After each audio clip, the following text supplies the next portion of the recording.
It all began with a whisper, an offhand comment by Napheesa Collier, who claimed Engelbert once said that Caitlin Clark should be grateful for the WNBA platform.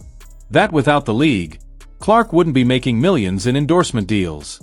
It was the kind of remark that revealed what so many fans had long suspected: deep resentment within the WNBA's own leadership toward the very star who revived it.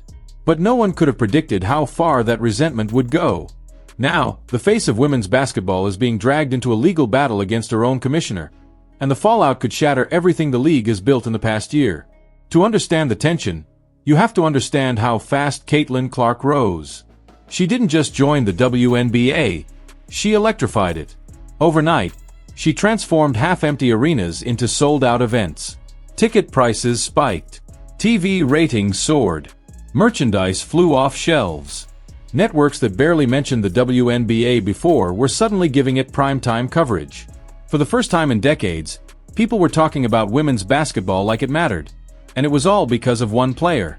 But with every new headline, with every record broken, Caitlin became more powerful than the league's executives were comfortable with. Engelbert, a career businesswoman, wasn't used to losing control of the narrative. Suddenly, fans trusted Caitlin more than the commissioner. Sponsors wanted her face, not the WNBA logo. And Engelbert, who had spent years fighting for legitimacy in boardrooms, now found herself eclipsed by a 22-year-old rookie with a jump shot and a smile. It wasn't jealousy in the tabloid sense. It was something deeper. A fear that the league's identity was slipping from her grasp. So instead of embracing Caitlin's rise, Engelbert tried to manage it. She tightened her grip, inserted herself into every storyline, and quietly began reminding people who was in charge. That insecurity soon turned toxic.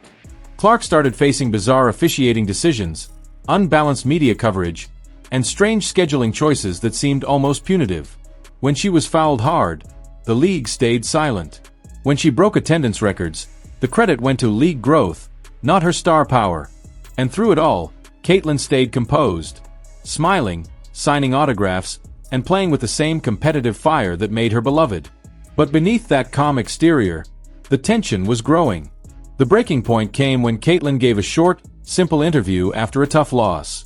"This league needs accountability from the top down," she said.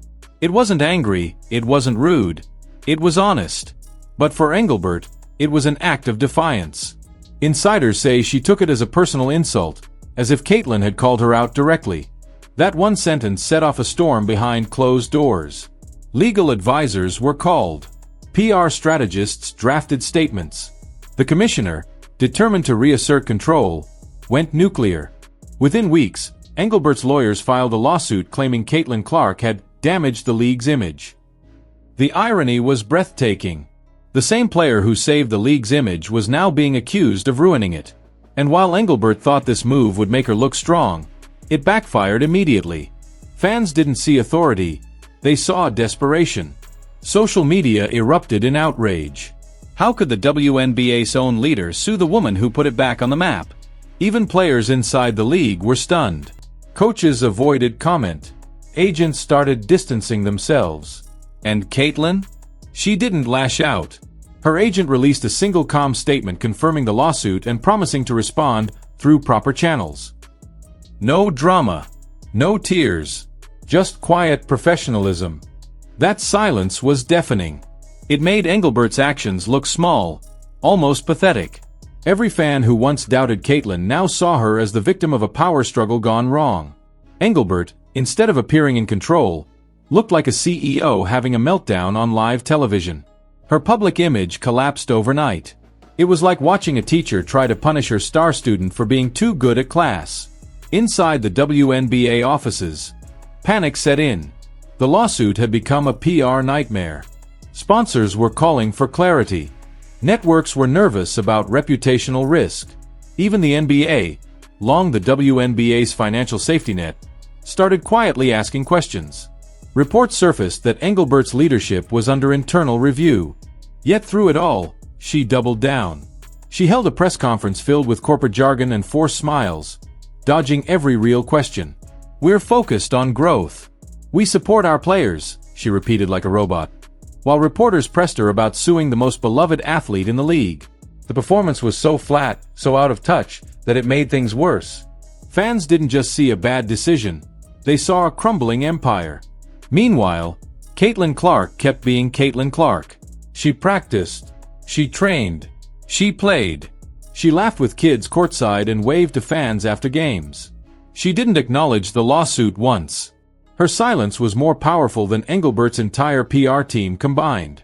Every headline about the legal drama only amplified her fame. Every awkward quote from Engelbert made Caitlin look stronger, wiser, more composed. This wasn't just a rookie standing up to authority. It was a cultural shift happening in real time. Behind the scenes, the WNBA was tearing itself apart. Some players privately supported Caitlin but were afraid to speak out. Others blamed leadership for turning a season of growth into a public circus. Even team executives began whispering about Engelbert's future, wondering if she could survive the backlash. Her reputation inside locker rooms was in freefall. She was no longer seen as a leader, but as a liability. And the league she was supposed to protect now looked more divided than ever. By the end of the week, the narrative was clear.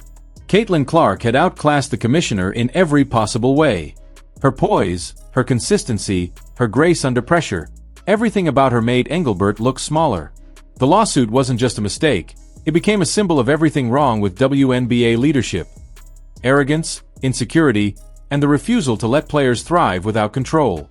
Engelbert thought she could remind people who ran the league. Instead, she reminded everyone why the league keeps failing to grow. Now, sponsors are rethinking partnerships.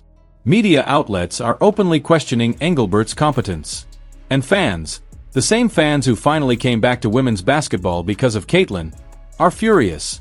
The WNBA's golden age is being sabotaged from the top, all because one leader couldn't handle being overshadowed by the player who saved her sport.